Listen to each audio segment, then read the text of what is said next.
ببین درسمون در مورد اتحاد مربع دو جمله‌ای. چرا میگن مربع؟ چون توان دو داره. نگاه کن، توان به این میگن مربع.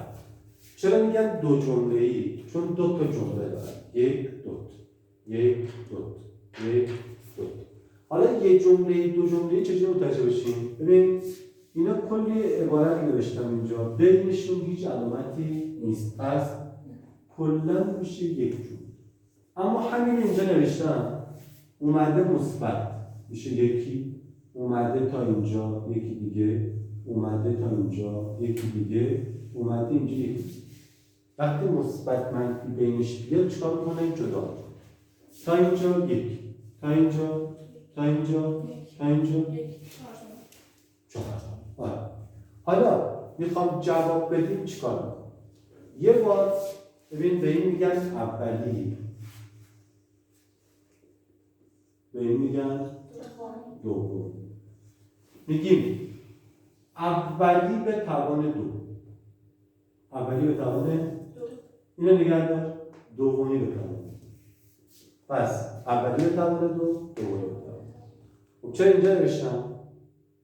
چون بعضی از معلمان سلیقه‌شون خراب.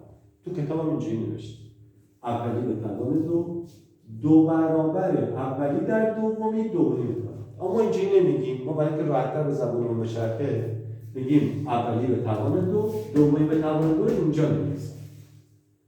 بعد میگم چی؟ دو برابر اولی در، پس شد چی؟ اولی به توان دو، دومی به توان دو برابر اولی در درست شد؟ نه. اولی به توان دو برابر اولی در دومی. خب چجوری حلش کنیم؟ اینو کلا نگه دار. آقا اینو به توان دو کن. 5 به توان دو چی میشه؟ 5 تا 25. x به توان دو چی میشه؟ x 3 به توان دو. ما تو قسمت توان چی گفتیم؟ اگه یک توان داشته باشیم یک توان دیگه هم بگیریم توان چی میشه؟ زرد میشه x به توان 6. پس چی میشه؟ x به توان 6. حالا بعدی چی میشه؟ منهای 4 به توان 2. یعنی چی؟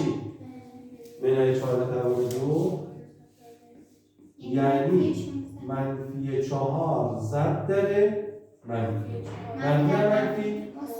4 تا اینجا می‌نویسم مثبت. بعد میام چیکار میکنم؟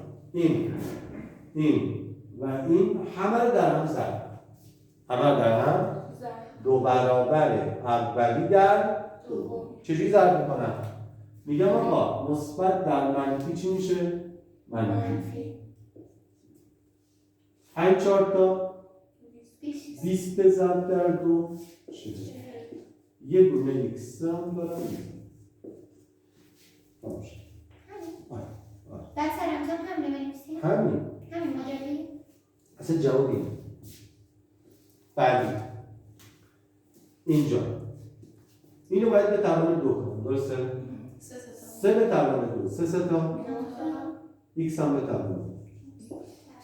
بعدی منهای 5 به توان دو، چون توان زوج منفی میشه مثبت 25 y هم به توان این دوتا که راحت دید.